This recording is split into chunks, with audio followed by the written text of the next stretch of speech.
they reached the sacred tree. It stood tall and ancient, its branches stretching out like arms to the sky. The tree's bark was dark and smooth, and its roots twisted deep into the ground. Ifeoma gently placed Chima at the base of the tree, and for a moment, nothing happened. The forest was silent, except for the soft rustle of leaves in the wind. Then, suddenly, the ground beneath the tree began to glow. A soft, green light spread from the roots, surrounding Chima in a gentle embrace. Nkechi gasped, and Ifeoma stepped back, her heart pounding. Chima's eyes glowed even brighter, and for the first time, he smiled. It was a small, peaceful smile, and as Ifeoma watched, she felt tears prick her eyes. The light from the tree grew stronger, and then, without warning, a deep voice echoed through the forest. "You have brought the child to me," the voice said. "The prophecy is unfolding. The future of Yuzo village is in your hands." Ifeoma looked around, trying to find the source of the voice, but there was no one there. The voice seemed to be coming from the tree itself. "What must we do?" Ifeoma asked, her voice shaking. "The village is in danger," the voice replied. "Dark forces are gathering. The child holds the power to stop them, but only if the villagers open their hearts. If they continue to fear him, the darkness will consume them all." Ifeoma's heart sank. How could she convince the villagers to trust Chima when they were so afraid of him? Before she could ask any more questions, the light from the tree began to fade, and the voice grew quiet. The glowing stopped, and everything returned to normal. Chima lay quietly at the base of the tree, his eyes no longer glowing, but peaceful.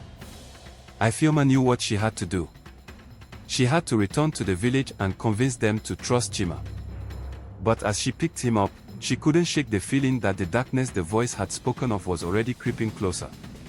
When Ifeoma and Nkechi returned to the village, they found it in chaos. The villagers were gathered in the center of the village, shouting and pointing toward the sky. Dark clouds had formed overhead, and the wind was picking up, howling through the trees. It was as if the very air had turned against them. Chief Obi stood at the front of the crowd, his face grim. "It's the child," he shouted, pointing at Ifeoma and Chima. "He has angered the spirits. Look at the storm he has brought upon us." The villagers roared in agreement, and some even began to move toward Ifeoma and Nkechi with angry looks on their faces. Ifeoma's heart pounded in her chest. She had to stop this before it was too late.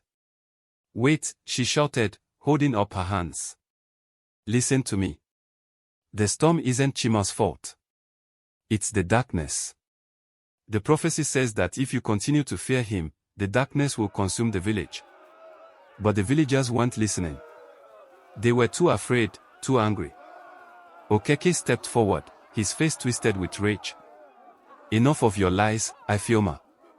This child is a curse, and we will not let him destroy us." Before anyone could stop him, Okeke grabbed a stone from the ground and hurled it toward Chima. Ifeoma cried out, but the stone never hit him. Instead, a bright light exploded from Chima, surrounding him in a glowing shield.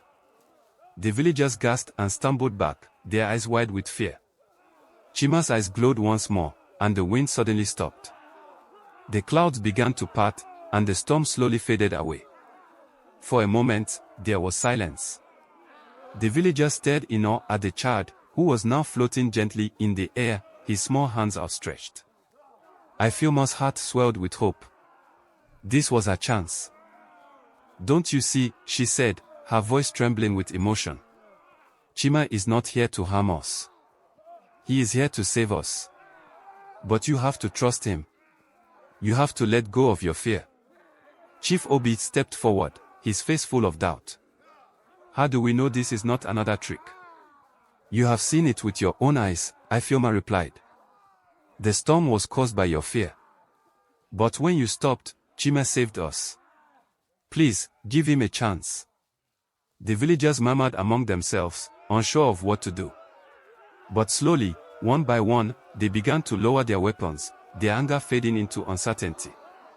A quiet tension filled the air as the villagers lowered their weapons, eyes fixed on Chima.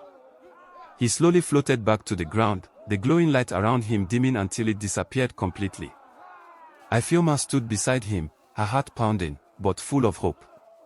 She could see the change in the villagers' faces. Their fear had turned into something else.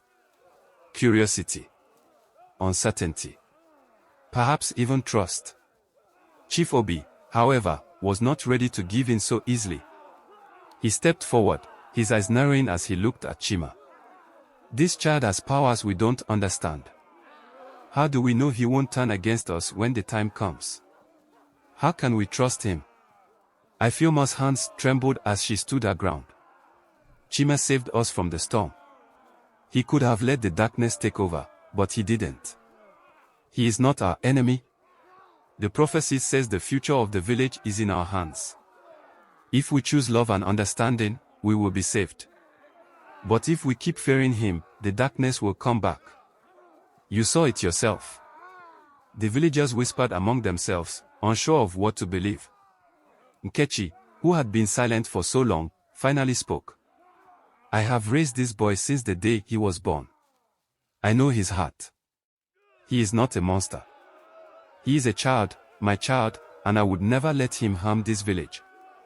Okeke, still clutching a stone in his hand, spat on the ground. This is foolishness. He is not like us, and we should not trust him. But before anyone could reply, a strange noise echoed through the village. It was a low, rumbling growl, like the sound of distant thunder. The villagers froze, turning toward the sound. From the edge of the forest, dark shapes began to appear, moving swiftly through the trees. Their forms were shadowy, hard to make out, but their glowing red eyes were unmistakable. The darkness had arrived. The villagers screamed, scrambling to find weapons or hide in their huts. Ifeoma's heart raced as she clutched Chima tightly, unsure of what to do. The shadows were closing in fast, their growls growing louder, more menacing. It's the darkness. Ifeoma cried out. They've come for the village. Chief Obi grabbed a spear and stood at the front of the crowd, his face pale but determined. We must fight. Protect the village. But Ifeoma knew that fighting wasn't the answer. She turned to Chima, who was watching the shadows with wide, glowing eyes. Chima, you have the power to stop them. You saved us from the storm. Please, you have to help us again.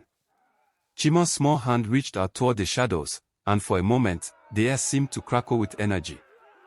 The ground trembled, and the villagers watched in awe as the shadows hesitated, their red eyes flickering. But the darkness wasn't backing down. Suddenly, one of the shadows lunged toward the village, its claws outstretched. Ifeoma screamed, but before it could reach them, a brilliant light exploded from Chima, blinding everyone for a moment. When the light faded, the shadow was gone, vanished into thin air. The villagers gasped. Chima had stopped the darkness. But there were more shadows, too many for one child to fight alone. Ifeoma could see the strain on his face, the fear in his eyes. He was powerful, but he was still just a child. We have to help him. Ifeoma shouted, turning to the villagers. We can't let him fight alone. If we show love, the darkness will go away. The villagers looked at one another, unsure of what to do. But slowly, one by one, they began to step forward, gathering around Chima. Chief Obi lowered his spear and knelt beside the boy. We are with you, he said quietly. Okeke hesitated, but even he eventually dropped his stone and joined the others. As the villagers surrounded Chima, the darkness seemed to falter. The red eyes dimmed, and the growls became softer, weaker. Chima's glowing eyes brightened, and once again, he raised his hand. The villagers, now holding hands around him, began to sing a soft, ancient song, a song of peace and unity that had been passed down through generations. The darkness shrank back, retreating slowly into the forest. The red eyes blinked out one by one, until the shadows were gone, and the village was quiet again. For a moment, no one spoke. Then, slowly, the villagers began to cheer. They had done it. Together, they had driven the darkness away. Ifeoma felt tears of relief in her eyes as she knelt beside Chima. You did it, she whispered. You saved us. Chima looked up at her, his eyes no longer glowing but full of warmth. We saved each other, he said softly. Chief Obi stood up, looking out at the villagers. This child has shown us the truth, he said. He is not a curse. He is our blessing. From now on, Chima will be one of us. The villagers cheered again, and Ifeoma's heart swelled with pride. She had always known Chima was special, but now the whole village could see it too. The prophecy had come true, not because of fear, but because of love. But as the celebration continued, Ifeoma couldn't shake a lingering thought. The darkness had been driven away, but for how long? The prophecy had been fulfilled, but something told her that this wasn't the end. Far off in the distance, deep in the forest, a pair of red eyes flickered back to life, watching, waiting. As the village celebrated, Ifeoma remained deep in thought, standing quietly near Chima. The joy and relief from defeating the darkness filled the air, but something inside her was unsettled. She had seen the flicker of red eyes in the forest, and the quiet warning in the elder's words echoed in her mind, dark forces are at work. Ifeoma walked over to Chima, who was now smiling softly, playing with a small group of children who had come to accept him. Chima, she whispered, kneeling beside him, is it really over? Are we safe now? Chima looked up at her, his glowing eyes full of wisdom beyond his years. The darkness is always there, Ifeoma, he said quietly. But it cannot hurt us as long as we stay together. Love is stronger than fear. But we must never forget that.